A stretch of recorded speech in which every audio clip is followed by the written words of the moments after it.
Turning now to day 2 of a series of discussions on the South Asian subcontinent. And today our discussion surrounds a press photo which emerged over the weekend of a Tibetan independence flag unfurled on the Indian side of a lake in dispute between China and India. An image of the head of the so-called Tibetan government in exile paying respects to a Tibetan flag was released through Indian media on Sunday and said to be taken last Wednesday on the shores of Pangong Lake along the disputed border of China and India. Now, the Tibetan flag is seen as a symbol of Tibetan independence, and while India has previously said to discourage such political activities by Tibetan separatists, this time the Indian government has not commented on it. On the same day the picture was released, a spokesperson of the so-called Tibetan government in exile clarified that he mistakenly mentioned the Tibetan flag was hoisted, though in fact the flag was already there. That clarification could allow the Indian government to de-link an event that the Chinese media has described as the use of the Tibet card from the ongoing border confrontation. Is India playing the Tibet card, and what is at the heart of India's Tibet policy? And most importantly, with Beijing, does New Delhi really have a Tibet card to play? Dawat Serin from the China Tibetology Research Center joins me here in the Beijing studio. So thank you very much for joining us today. Now, first of all, last Wednesday, some rituals were performed on the shores of the Lake Pangong along the disputed boundary between China and India. What were these rituals meant for? As we know that so-called Tibetan government in exile, now that the organ was switched the name to the CTI, Central Tibetan Administration.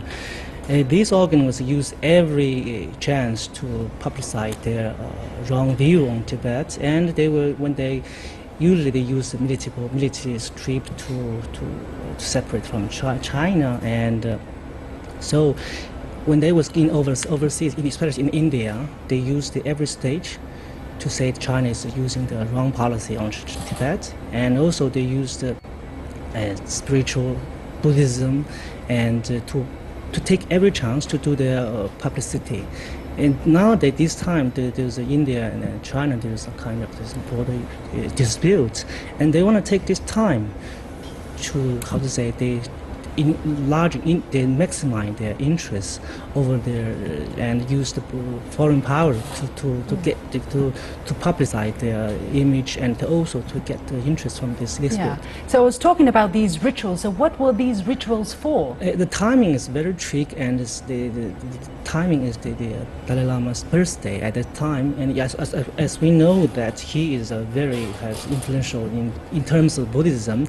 At that time, there's many people will get around this area, and if there's many people get around, there will be media to have to get involved, and also there's many people get around, and then they will become a big topic, and then to attract more attention. To attract more attention, because there's many people, yeah. And they're also, as you mentioned, they're doing some kind of function or like praying for long life for the Dalai Lama, and then in return for this one, they will,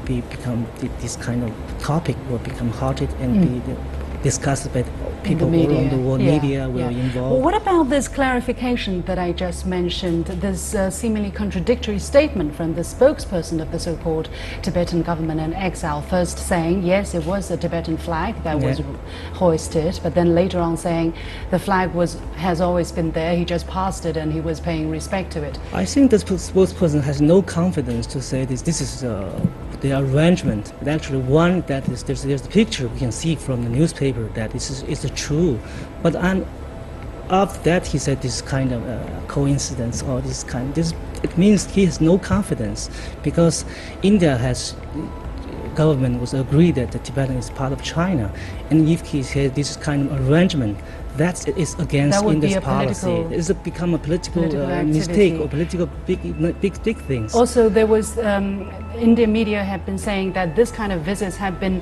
held in the past. The only difference was that there were no photo opportunity organized, so no photo ever came out. Why is it that this time there was this photo opportunity?